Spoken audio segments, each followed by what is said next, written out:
I expected the best version of my opponent. Well, words spoken by Gukesh following his round 1 game against Ding Liren in the World Chess Championships in Singapore. And let's dive right in. So, of course, Gukesh was playing with the white pieces and they kicked it off with pawn e4. Relatively expected, his usual weapon, albeit playing loads of different openings. However, Ding's response of pawn e6 somewhat diverged from his typical e5 setups, and this was slightly suspected to be due to his second Richard Rapport, who plays various unorthodox openings, including the French defence with pawn e6 on move 1. There followed several moves: d4, d5. After knight c3, Ding Liren elected not to play down the main line of the winnower, where presumably Gukesh would have known pretty thoroughly what to do, and instead played knight f6, and after e5 we reach the Steinitz variation with f4. And here white is essentially attempting to bolster down the e5 square with, of course, 2 pawns in the centre, making a lovely pawn pyramid, following it up with knight f3, moves like bishop e3, with the clear idea to solidify and stabilise their centre. Hence why black goes with c5, immediately striking, and typically the move knight f3 is played, and there follows knight c6, bishop e3, and the idea pretty evidently is to further solidify with black attempting to strike. And black will play on the queen side quite often, and white will typically play for an f5 break of some kind, and or simply dominate the space on the king side and hope to get some attack against a potentially castled king. However, with all of that being said, after c5, Gukesh went with knight c to e2, with, although this has been seen, quite a unique, relatively fresh position that prompted, following knight c6, a very thematic move, and knight c3 even. This prompted Ding to go into a 27-minute think, which frankly scared a lot of people watching, who, well, does somewhat telegraph perhaps he wasn't confident on what to play. Fortunately, he certainly was. He found a relatively good move of a5, essentially saying, I will get counterplay very, very quickly, attempting to break down the 4 pawns that white has here. And of course, well, it's a healthy move that will gain some counterplay. It's worth noting that a very similar game, and it was mentioned by Naroditsky in the main commentary at the time, that Duda versus Carlsen followed a very similar line after the move bishop e7, and play continued like so, with knight f3, castle's kingside, h4, pretty evidently going for an attack, and after f6, striking back at the centre, possibly even exposing the fact that white's king is of course still in the centre. There continued a3, prophylactically trying to lock up the queen side. There followed a5, stopping that. And after knight to g3, queen to b6, pretty evidently getting counterplay, and placing quite extreme pressure on the centre, typical French style. There followed bishop d3, c6, d4, and white went for it with knight g5, for not so obvious reasons, but we'll mention them. Capturing really does lead to some disaster stories due to the h-file, and seemingly you can probably capture quite quickly with the bishop, and then the queen's coming to h5, disastrous for black.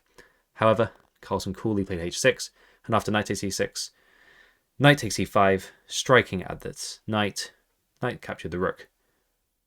Everything traded off, and because of the bishop pair, this is pretty convincing for black.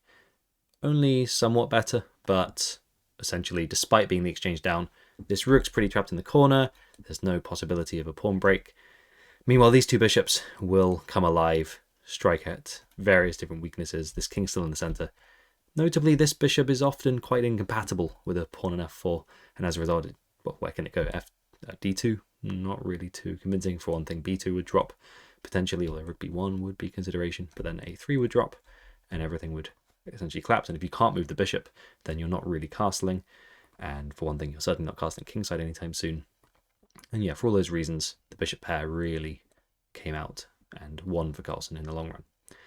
However, if we go back, of course, Ding chose the move a5, and, well, Gukesh immediately, playing moves very quickly at this moment, played knight f3, and after a4, Gukesh followed it up with bishop e3. And at this moment, Ding has used 34 minutes versus Gukesh's 1.5 minutes at most. And it's worth noting they do not have increments at this moment. In this World Championship tournament, they only receive an increment from move 41 after the guillotine time. Ding continue developing.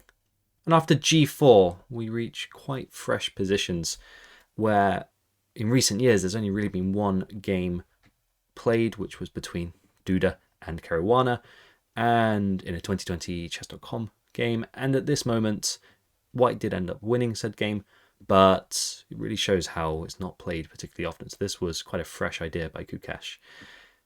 And it prompted Ding to play, after 15 minutes of thinking, Queen a5. This was the first moment, as Gukesh later clarified in the press conference, that Gukesh was playing on his own. And, well, it's quite a clever move by Ding. Having spent almost an hour thinking about a few of these middle game positions here. Queen a5, pin c3. It essentially is a prophylactic method against f5 because c takes d4 is going to be a big problem because the pawn cannot recapture the desired recapture. So it forces White to respond to the pin, essentially. If, for example, king into f2, then b5 happens very rapidly. And although f5 can continue happening after simply b4, this is still in its infancy as an attack. This is pretty evidently putting extreme pressure on these. And a3 will be happening, completely destabilizing these pawns. This would be great if it was getting results, but it's simply not. Meanwhile, Black's pretty evidently is. For that reason, king f2 was not chosen, and Gukesh went with bishop to g2, simply developing. And Ding played a3. Gukesh immediately responded with b3.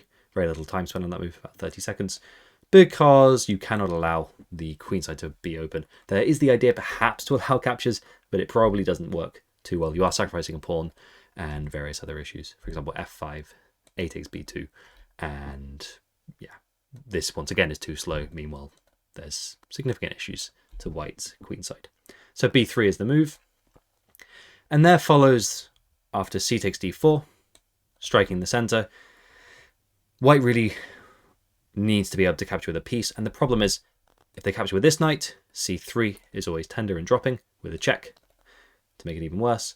If they capture with this knight, then bishop h4 check will be happening. And if they capture with the bishop, then simply winning the bishop pair for Black looks pretty good. Once again, they can't take with a pawn, and they have to take with this knight, and the check happens once again, and the king's forced to run somewhere. As a result, after c takes d4, let's get into there, b4 is pretty much forced. As a result, Ding retreated to c7, and then Gukesh spent a minute or so deciding on knight e takes. Once again, you have to keep this knight, and this bishop giving itself up for this knight is not desirable at all. And around here, computers have it as roughly level, and this knight's very well placed, attacking e6, but of course, in the efforts to close down the queenside, despite the center being closed, both sides are attacking down each other's wings. And because b4 was a semi-necessity, these pawns are a little bit tender. And as we'll see, that really, White could be at risk of overextending. Let's see what happens. Knight to b6 was played after a further almost 20 minutes of thinking here, with a pretty evident aiming for c4 or a4. One is an outpost, one is as good as an outpost defended, with clear targets forwards, using the squares that White has left undefended from having moved from b3 to b4. And it's around here that in the press conference, I think both players sort of identified as the moment where it was starting to turn. And that's because White still has not castled, although they do next move, put it on the board. However, White's plan is to play f5, but the eternal problem is after knight c4, firstly forcing bishop to f2, these two knights are pretty strong. They're putting extreme pressure on e5, so f5 comes at the cost of the e5 pawn at present. There will be some pins, but bishop d6 is often a nice response, albeit you'll be wary of knight to b5 forking in such scenarios. But the point is, these pieces have found good squares, And f5 is slightly slowed down, and also f5 doesn't necessarily achieve everything it wants to. Of course, there's 2 attackers, but there are 2 defenders. For that reason, things are starting to stabilize for black, despite the earlier thinkings through of everything going on. Indeed, Ding so far has started to play quite good moves, and as we'll see, well, he speeds up quite significantly on account of his time. From here, Ding simply develops, refusing to castle, and had he castled, if we just play that instead, well, it commits his king, and all of a sudden there's potential long-term issues with the queen coming here, and it means that f5, f6 hits significantly harder because there's pretty quick queen g5 checks, and it just presents a target for white. There's no need to castle. He castles much later in the game, in fact. However, right now, simply bishop d7 developing, keeping options open. He could potentially, although it's a bit risky, castle queenside. Knight b5 would put pay to that idea, but it's leaving his options open to do one way or the other, is the point. And from here, queen to e2. And Ding struck with knight takes d4, knight takes d4. And noticeably, if we just backtrack one move, Gukesh at this moment, prior to queen e2, had 80 minutes on the clock. Ding, of course, had 35, just over. But after queen e2, Gukesh was down to 48 minutes, only 12 minutes more than Ding Liren. He spent nearly 40 minutes on queen e2. And, well, it's very likely, as we'll see, an indictment of how tricky this position becomes. Well, bishop takes is probably quite thematic, defending the weakness on c3, hits an outpost, anchored to the c3 pawn, defending e5, hopefully enabling f5 at some point in the future. Unfortunately for white, h5 will happen. The benefits of not castling really show themselves with this rook potentially opening up, and it's roughly level, essentially. However, Gukesh elected to capture with the knight on d4, and after knight b2, played pretty much instantly by Gukesh within 1 minute. Suddenly, this attacks c3 with a discovered attack, and although the knight on b2 looks a bit awkward, it is on an outpost, it's defended, and it's stopping a lot of key squares. As we'll see, the d3 square will become very, very important. There followed queen e3, rook c8, again played very instantly by Ding Liren within a minute, rook c1, not forced, and indeed possibly the best move was bishop e1 to reroute, trying to defend, and once again we may see h5 in the position, and this might well have kept the balance. But after rook c1, the problem is queen c4, this is under attack, queen d3 is threatened, and as we'll see, this motif of queen d3 semi-forcing the trade of queens is very thematic here. If black can trade the queens in this position, then they'll probably be close to winning, because in any endgame, there's too much counterplay against c3. There'll be a lovely d3 square for the knight, amongst many, many other things, and e5 is overextended, b4 is overextended, and without any hope of counterplay, these weaknesses in red will simply eventually drop down. This bishop could come even to c4 in some positions, and it's very, very tricky. Of course, right now, there is a knight, but in the long run, it might well be very hard for white to stop pieces infiltrating on all the different weak squares that they have opened up thanks to their earlier overextending play. As a result, Gukesh tried to play f5. He almost had, and the commentators were essentially pointing out at this moment that Gukesh almost has to go for broke. He has to just try going all in and attempt to get some level of counterplay, opening up the king. Perhaps there could be some lovely diagonal play here. Maybe they can play f6, maybe even they could run the pawns up to h6 in the long run. They had to try something, did Gukesh. However, rather than capturing a2, which would be incredibly risky, and after f6 there'd be severe counterplay, you might even have to retreat to f8, and after captures, well, was not the best moves by white. Certainly this could be holding for black. White certainly opened up some lines.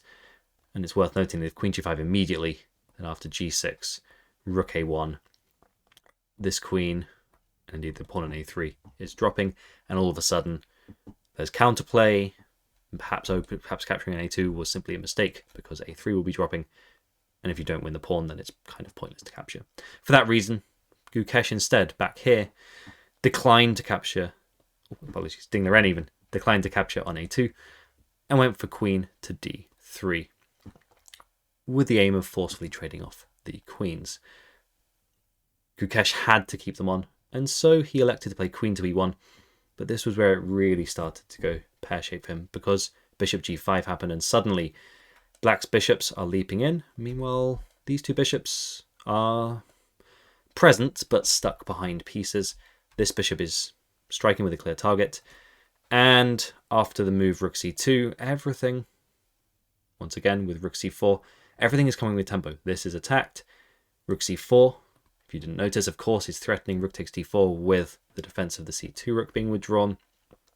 There was mention of what if queen b1 in the game, threatening a counter removal of the defense of the queen. But unfortunately, rook takes c3 wins a pawn. The queen was defending, of course, and now it's not. And if this same thing happens, you can simply capture because the rook is now defending the queen, and you've lost the exchange as white. And long story short, it's starting to get almost untenable for white. That rook really trickily placed, and there's various bishop a4s coming in to attack. This is the immediate attack as well on d4, and it's becoming incredibly tricky for white to find moves. And notably, almost invisibly, white went from up on time by about, at one point, over an hour, down to 5 minutes below Ding Liren's time of 30 minutes. And once again, there is no increment, and that will become an incredible feature of the next several moves, or 24 moves. From here, h4, gaining an attack. Gukesh, notably, 16 minutes for 16 moves, no increment. That is 1 minute per move, give or take. And as we'll see, that very much happens.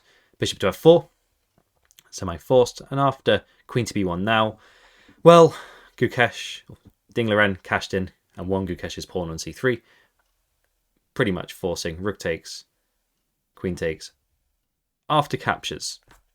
This was a critical moment.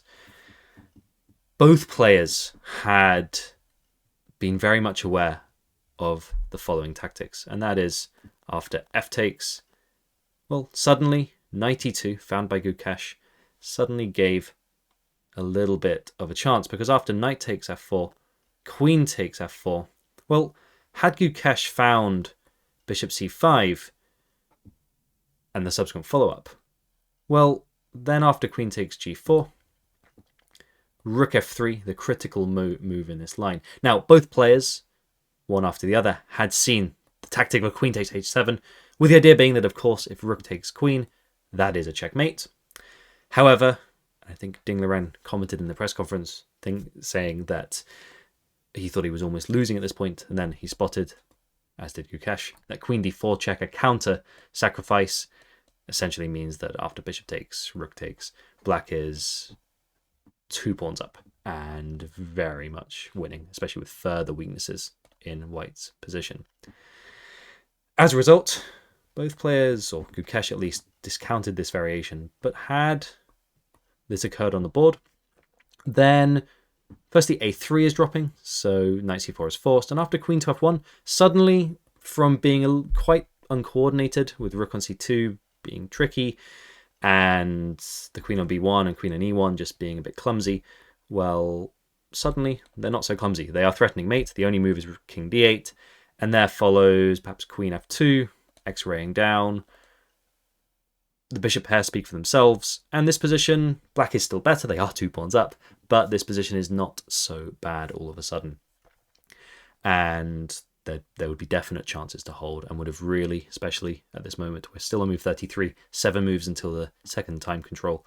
This would have been very tricky for both sides to play. In the game, however, there followed queen c2, and unfortunately, as we can see from his time, Gukesh went from 10.5 minutes to 4.5 minutes with 10 moves to play. And as we'll see, time really was of the essence. This does threaten some queen c7s should black's queen capture on g4. But of course, Ding was never going to allow such a thing, and he simply played queen c4 to stop that. And after queen d2, Ding finally, on move 31 of his first game in the World Chess Championships, castled his king to safety. Now this bishop is here on g2 without any hope of attacking here, and likewise the queen obviously cannot. It's unsafe. Because of that, this king is relatively safe. Both pawns shield it. The rook on f8 pretty evidently looks down. Now, of course, white played bishop d4 in the center, attacking. Now, capturing, this was pointed out once again in the commentary, if bishop takes back, suddenly black's still 2 pawns up, but this is becoming very tricky. After queen g5, Ding would have had to play bishop e8, which is a backwards move, not the direction that you really want to be going in. And suddenly, once again, there's coordination, there's a mate threat having to be parried by this. Bishop e5 will be coming in, potentially some h4 pawns. This bishop's shielding the king. White's pieces work. This knight, possibly a liability, not doing too much right now. It takes a while to get back into the game. As a result, rook takes f1 is not the move, and Ding, having played all his moves in the past 5 or several moves, past 5 or so moves, played knight d3 very, very quickly, 30 seconds once again. And this is a fantastic move. It's an octopus knight surrounding all, as we can see here, all of white's pieces, and this bishop is now under attack as a result. So the knight is doing so many different things, attacking pawns, squares, and cutting off the defense from this queen. A very good move with a lot of tempo, and as a result, queen e3 was forced, would be a strong word, but a pretty necessary move to just defend. And after now, rook takes, bishop takes, and then e5, a quite nice concluding tactic, noticing that if, as happened, bishop takes e5, queen takes g4 check. One final bit of calculation would have seen that this wins the pawn, and the game's approaching the second time control. Very notably, had this happened, then simply queen takes d4 forces the trade of queens one way or the other. You can double the pawns, or you can, as white, play king f2 and allow black to have 2 lovely connected passes. Either way, this would be losing with the same coloured bishops, and indeed, this is a weakness. This king will get very quickly to e5, and from there, and possibly even f4 immediately, but certainly, oh, and of course, that is before you get to the fact that a2 is a weakness. This bishop will not be able to cover everything. As a result, well, Gukesh captured on e5. It was becoming a bit of a whirlwind at this point. There was no real time to think. Gukesh, as you can see, had 40 seconds for several moves. So let's see what happened. Bishop g2, becoming increasingly desperate, targeted e5, but of course pinned. And after bishop f5, going for the kill, bringing in the final piece into the attack, getting every piece to the party that is attacking the king. And there weren't many moves left of the game. After bishop g3, pretty forced, blocking the pin on this king.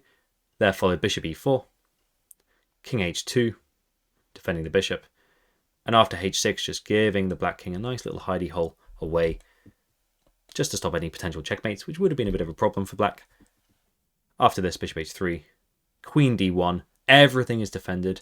Black's octopus knight, superb. This queen threatening a pretty hefty checkmate threat. And it was here that, well, with 1 second remaining before move 40, Gukesh played his 40th move of bishop d6, giving this king an escape square against, well, the not-so-checkmate threat now. However, it is now totally winning for black. a2 is about to drop. There's no real attack against the black king, thanks to the pawns being very safe. And there followed just a few moves, a couple of moves in fact, of queen c2, king g3, queen takes a2, and the final tactic that Gukesh attempted was bishop e6 check. And feel free to pause the video and have a look to see if you can find where that king needs to move. There is a correct answer. Well, have you found the move? It is, of course, king h8, avoiding any checks from the queen. This prompted immediate resignation from Gukesh.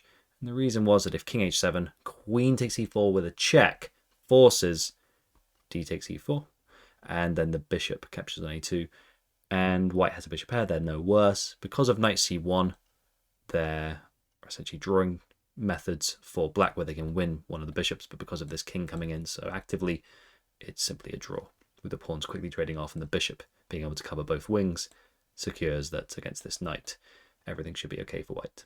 White's no worse. For that reason, king h8 means that the same tactic is not with the check, and so queen f2 check trivially wins, mate in 7 apparently, with winning the queen. And this really set the tone for what's to come, perhaps, because of course there was a lot of talk and discussion about perhaps Ding Liren was on subpar in his form, hadn't won a classical game in many, many months, but clearly the best version of Ding Liren did turn up today, and he won the game. Stay tuned for more. Let's see how game 2 goes. Cheers.